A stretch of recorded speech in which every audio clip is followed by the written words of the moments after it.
Camera में पहली दफा बहुत खुल के बयान कर रही हूँ। मैं 4 साल की थी, उससे पहले ही मुझे ना एक डॉक्टर के पास लेकर जाया जाता था, तो उनके सामने मुझे नंगा किया जाता था, फिर मुझे चेक किया जाता था। वो कुछ करते थे और मुझे बहुत शदीद दर्द हुआ करता था।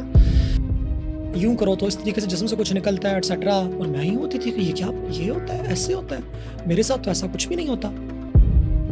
खुद आपके केस में, जो लोगों को आपकी पर्सनालिटी से बड़ा इंटरेस्ट होगा, खुद आपके केस में क्या हुआ था? यानी पहले दिन से पता था कि कौन है या आगे चल के पता चला? नहीं, पहले दिन से शक था।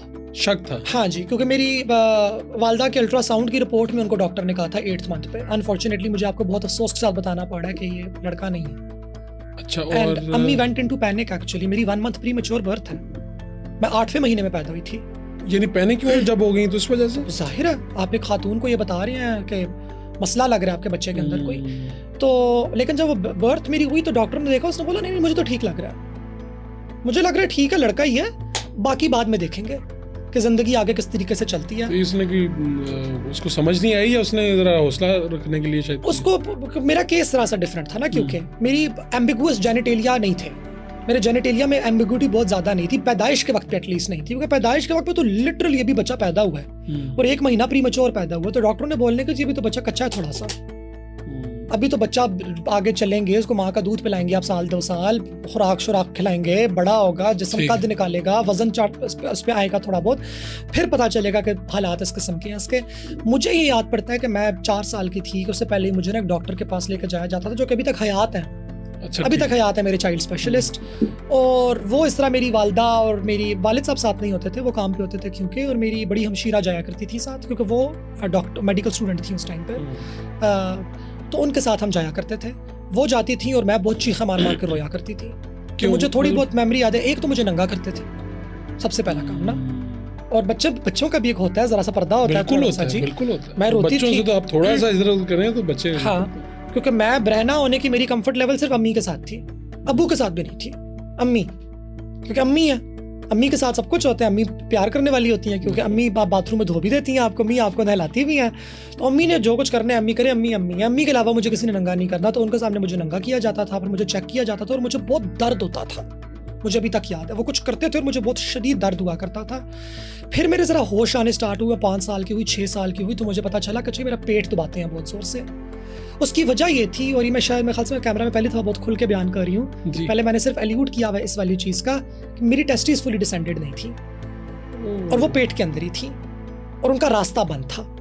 तो वो पुश करके क्या, किस तरह से? तो वो पुश करके, वो पूरा एक पाथवे होता है जो आपने इंग्वाइनल कनाल उसे कहते हैं, वो आपकी टांगों से ना नीचे जाके स्क्रोटम जो कि थैली होती है टेस्टिस की, उसमें खुलती है, तो उसको उससे पुश करके नीचे लेके जाना होता है। अब उसमें से चीज कभी गुजरी नहीं है और आपके पेट के अंदर आज़ा है, तब वो उसको मसाज करके किसी तरीके से, एक हाथ कमर के ऊपर रख के, एक हाथ ऊपर रख के, उसको वो यूं प्रेस करके, 2 पीछे से यूं हाथ रख के, ऊपर अंगूठे आगे रख के, तो वो यूं मसाज करके साइड से नीचे लाने की कोशिश की जा रही है।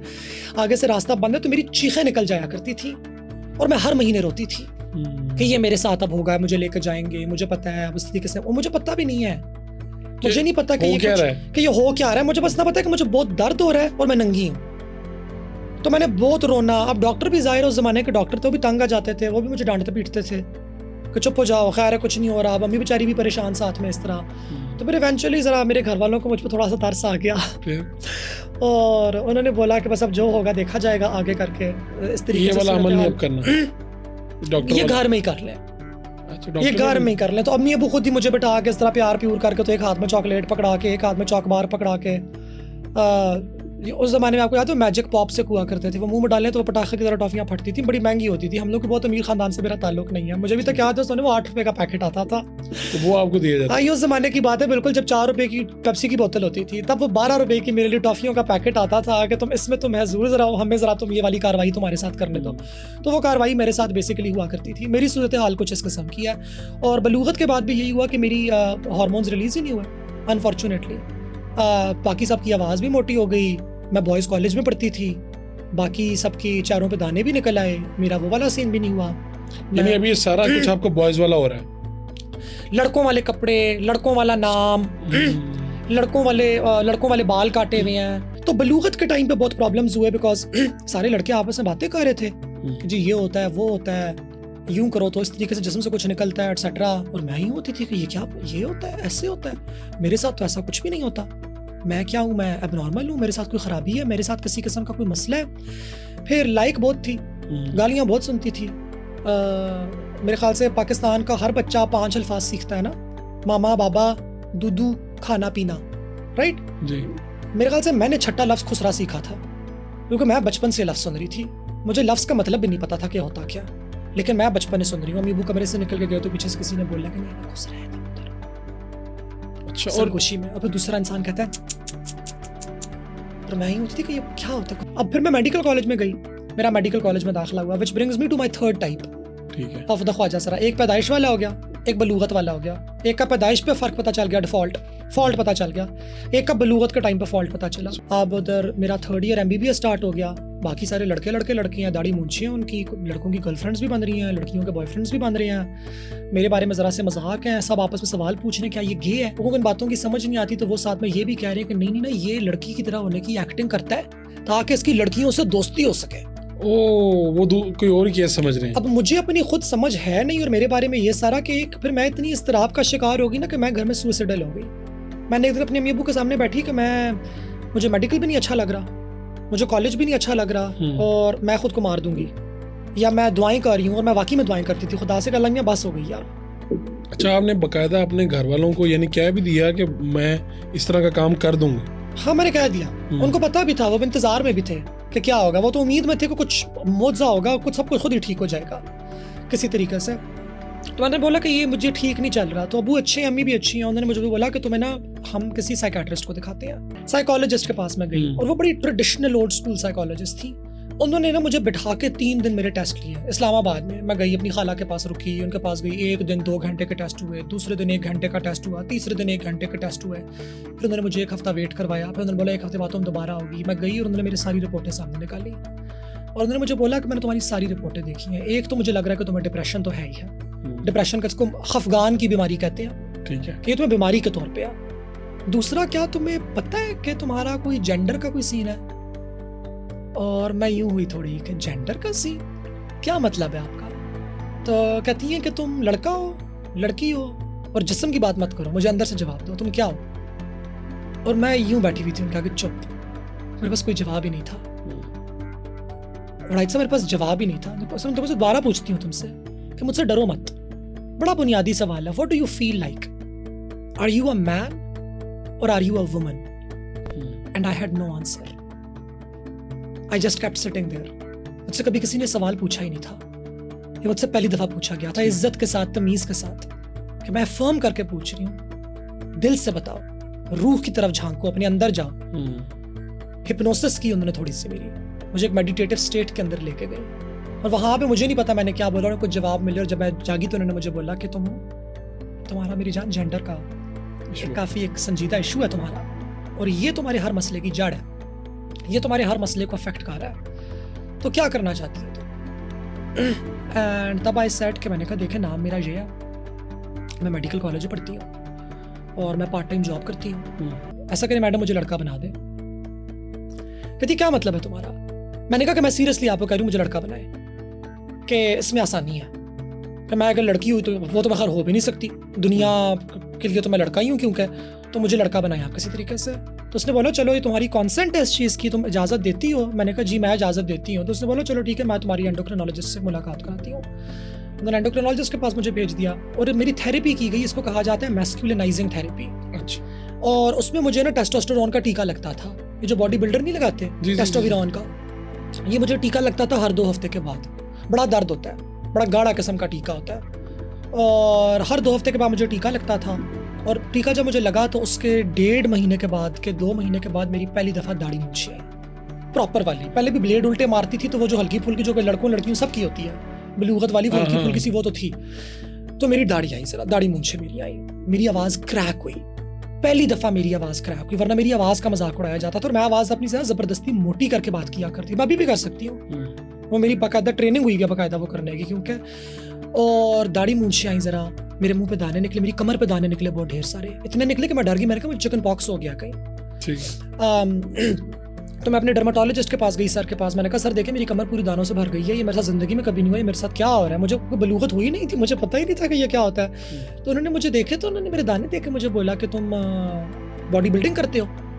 तो मैंने कहा नहीं सर मैं तो बॉडी बिल्डिंग नहीं करता। तो उन्होंने बोला तुम्हें ना एडल्ट एक्नी हो गया है। कुछ लोगों के ना बड़े होने के बाद उनके अंदर हार्मोन ज़्यादा रिलीज होता है तो उनको इस टाइम पे होते हैं। मैंने कहा अच्छा मैं समझ गई। मैंने कहा अच्छा ये टीकों का है, मैंने किसी को बताना नहीं है। मैंने अब्बू को बताया और अम्मी को बताया। अम्मी को नहीं बताया, अब्बू को मैंने बताया और अब्बू ने एतराज़ किया। अब्बू ने बोला कि ये फजूल के ड्रामे करने की ज़रूरत नहीं है, तुम्हारा पूरा जिस्म खराब हो जाएगा, ये तुम क्या कर रही हो अपने साथ। अच्छा, क्योंकि अब्बू डॉक्टर है। ठीक है। और आप जो ये कह रही थी कि मुझे मर्द बनाए, उस तरफ हो रहा था ना कि मैं हाँ, तो वो वालिद साहब को ये बात नहीं अच्छी लगी कि आप इस तरह अपने तजर्बे करें और उसको उनका यही था कि ये करने की ज़रूरत नहीं है, बाहर से अपने अंदर कुछ भी डालने की तुम्हें ज़रूरत नहीं है। यानी कि ये क्या है, इससे जिस्म ख़राब हो जाएगा, दिमाग ख़राब हो जाएगा, ये वो। मैंने खूब लड़ाई की, मैंने कहा नहीं बिल्कुल ठीक है, ये यही है और मैं एक लड़का हूँ, मैंने एक लड़का बनना है। और मैंने फिर ज़रा लड़का होने की ज़रा कोशिश की। पहला साल मेरा ठीक गया सिंपली बिकॉज अब मुझे कोई गालियाँ नहीं दे रहा था, अब मुझे कोई खुसरा नहीं कह रहा था। तो आपको एक हुआ कि मैं बिल्कुल, तो वो जब एलिमिनेट होती है ना वायलेंस आपके ऊपर, तशद्दुद जब आपके ऊपर से वो ख़त्म होता है तो बड़े ये बेस्ट है। मैंने कहा यार ये तो ब्रो बहुत टॉप सीन है। बॉडी शॉडी मेरी फिर भी ज़्यादा कोई खास नहीं बनी।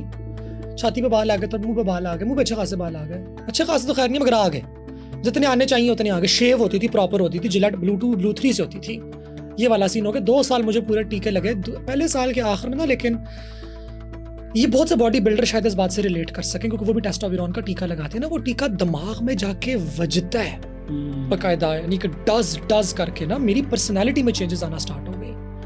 गुस्सा, लड़ाइयाँ, हर वक्त ये भी करना है, ये भी करना है, ये भी करना है। यानी कि ये हकीकत है इसके पीछे, टेस्टोस्टेरोन के पीछे बाकायदा हकीकत है मर्दाना उस साइकोलॉजी के पीछे एक तरीके से। और मेरे दिमाग में जाके वजने लग गई और मैं बिल्कुल पागल होने लग गई। तो 1 साल बाद मैंने अपने साइकियाट्रिस्ट को बोला, कुछ बताया, तो उसने मुझे बोला कि मेरा ये शक है कि तुम्हें ये टेस्टोस्टेरोन की वजह से हो रहा है और मैं ये समझता हूँ। साइकियाट्रिस्ट मेरा मेल था। उन्होंने मुझे बोला कि तुम्हें ये रोकने की ज़रूरत है। हालांकि उस ज़माने तक बड़ाई साहब आप यकीन माने WHO जो कि सबसे बड़ा आलमी सेहत का इदारा है, उसने ख्वाजा सराओं की सेहत के ऊपर, ट्रांसजेंडर की हेल्थ के ऊपर अभी तक कोई डॉक्यूमेंट भी नहीं निकाला था। तो ये मेरे साथ जो कुछ भी हो रहे थे ना तजुर्बे थे, ठीक है, ये सारी एक्सपेरिमेंटेशन थी जो मेरे साथ कुछ सामने लिखा ही नहीं हुआ, कुछ अभी तक तजावीज़ आई नहीं है ना। तो बस वो जो लाइक डॉक्टर वो जिस तरीके से चलाना चाहे चला ले। मेरी थेरेपिस्ट ने भी मुझे बोला, उसने बोला कि मेहरब उस जमाने में तो खैर मोइज के गलत कर रहे हो ना करो, ठीक है, ये तुम्हारी पर्सनालिटी में जो चेंजेस नजर आ रही हैं, दिस इज नॉट यू या दिस इज यू, मगर ये मुझे कुछ हेल्दी नहीं लग रहा। अग्रेशन बहुत ज्यादा हो गया है तुम्हारे अंदर, जिनसी रुझानात तुम्हारे आसमान से बातें कर रहे हैं इस वक्त, चीखें मार रहे हैं और अजीब व गरीब से तुम्हारी कुछ साइकोलॉजी सी हो गई है, ये कुछ गड़बड़ है। तो मैंने बोला नहीं, मैं बिल्कुल इस तरह नहीं, उसका ताल्लुक नहीं, इसका और चीज़ों से ताल्लुक है, ये किसी और चीज़ का ताल्लुक है एक्सेट्रा। पता नहीं, मुझे खुद भी नहीं याद, मेरे दिमाग ने ब्लॉक की हुई सारी की सारी चीज़ें। दूसरे साल के आखिर तक मैंने तस्लीम कर लिया, मैंने कहा नहीं यार ये गलत है, ये नहीं है, ये नहीं है, ये ठीक नहीं हो रहा मेरे साथ, ये मैं गलत कर रही हूँ। अबे मैंने हार्मोन्स रोक दिया। फिर बीच में एवी कभी मूड होता तो बताया वही था साइकियाट्रिस्ट, उसने कहा खुद ही जाके तो एवी 3 महीने बाद जाके एक टीका लगवा लिया कि भाई जरा लगाए ना ये, क्योंकि इसकी एडिक्शन भी हो जाती है, एक ये एडिक्टिव भी है थोड़ा सा। ये नहीं, यानी एक तो ये है कि सोसाइटी में आपको वो मिलना शुरू होगी पहचान कि उसके अलावा भी इसकी एडिक्शन है, क्योंकि हार्मोन्स हैं ही ना, मेरी बॉडी में तो थे ही नहीं ना। अब जब वो नहीं और वो आना शुरू हुए हैं तो उनसे एनर्जी, ठीक है, ये सारा कुछ जब वो नहीं दोबारा मैं बंद करूंगी तो मुझे दोबारा होगा। ये हीरोइन जैसा हिसाब नहीं है, क्रिस्टल मेथ जैसा हिसाब नहीं है, मगर कुछ तो है, हल्की फुल्की एडिक्शन तो किसी किस्म की थी। तो बड़ा वियर्ड मुझे लगा। मैंने फिर वो तीसरे साल के बाद ना मुझे बड़ी भी हो गई, तालीम ज़रा ज़्यादा हासिल कर ली, WHO ने प्रोटोकॉल तैयार कर लिया, WHO की किताब में मैं मेडिकल रिव्यूअर बनी, पाकिस्तान की पहली डॉक्टर बन गई। मैंने बोला कि ये मैंने किया क्या खुद के साथ। थायराइड के मेरे हार्मोन ऊपर नीचे हुए हुए हैं, शुगर मेरी ऊपर नीचे हुई हुई है, जिस्म मेरा कुछ बेहंगम बेढंग कुछ और ही बन गया। मर्द से होते होते तो वो कुछ नाशपति सी बन गई मेरे जिस्म की ना, कुछ पता नहीं, एक हिस्सा जिस्म का मोटा है, एक जिस्म का हिस्सा पतला हो रहा है, टांगे बाजू पतले हैं, टिड निकल गया, कुछ अजीब व गरीब सा कुछ हिसाब हो गया ना 3 साल के बाद। तो मैंने कहा मुझे ज़रा ब्रेक मारने की ज़रूरत है इस वाली चीज़ से। लेकिन तब तक मेरा अमेरिका जाने का टाइम आ गया, मुझे स्कॉलरशिप मिल गई, ठीक है, स्पेशलाइजेशन करने के लिए। तो मैं अमेरिका की फुल ब्राइट स्कॉलरशिप अल्हम्दुलिल्लाह मुझे अवार्ड हुई। तभी अमेरिका में तो बहुत ही बुरे हालात थे, ट्रंप प्रेसिडेंट बन गया, ट्रांसजेंडर का तो कॉन्सेप्ट ही वहाँ पे अजीबो गरीब ऊट पटांग सा था।